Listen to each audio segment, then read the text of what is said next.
Yeah. Them ones. There. And we're back again. Back again.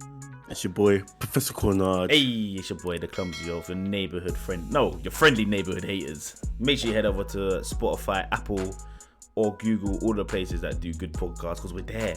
That NBA podcast there, DAT NBA podcast there, DERE. Who's popping? Who's flopping? Who's popping? And who's flopping? Fred VanVleet for me. Fred VanVleet. Okay.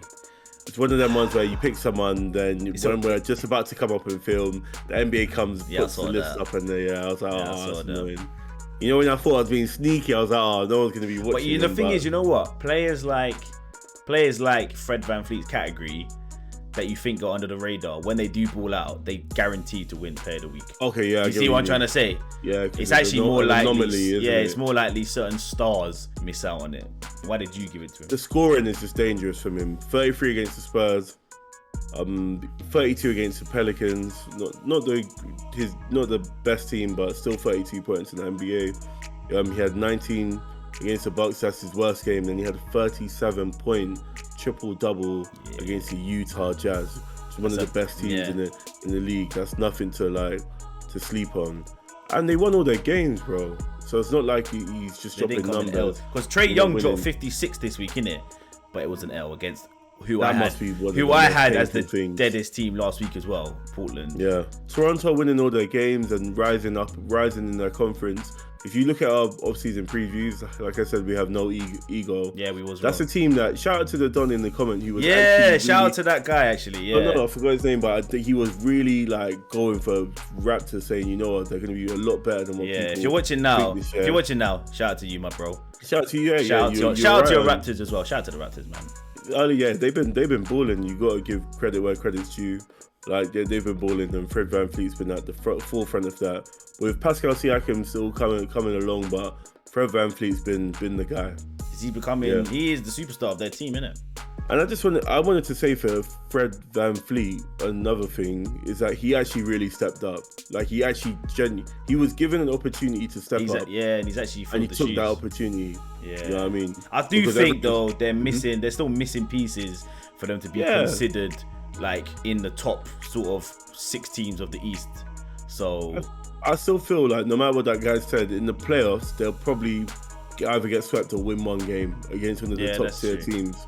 That's true. But the fact that they're making it and they lost all their best players from the recent years, and they're still in the hunt or in the mix, you got to give a rating to them. And Fred VanVleet's at the front of that. Shout out to Fred VanVleet. For me, I had to give it to someone who's slowly becoming one of my favorite guys in the league. This is a player that dominates. I had to give it to Joel Embiid this week myself. Yeah, they've been.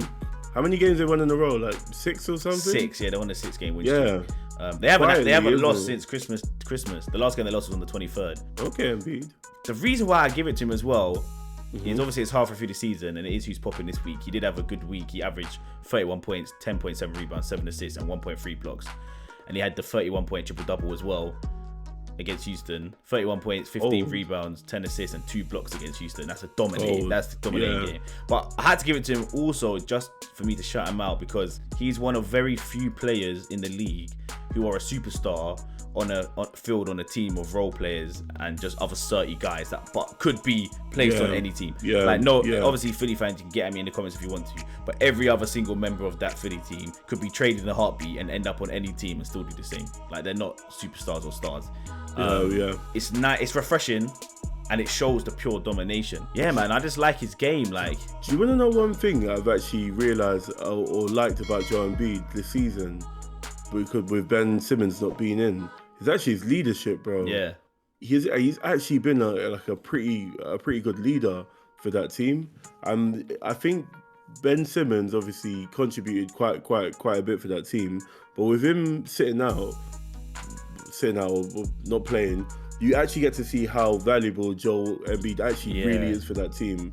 And if anything, not doing that thing where I'm talking about Joel Embiid, but I'm bringing it back on Ben Simmons, it actually kind of hurts Ben Simmons' stock, in my opinion. Oh, yeah, because it shows that, because everyone thought that Ben Simmons was a guy that was one-two punch, dishing out bare assists and was so complimentary to Joel Embiid, basically.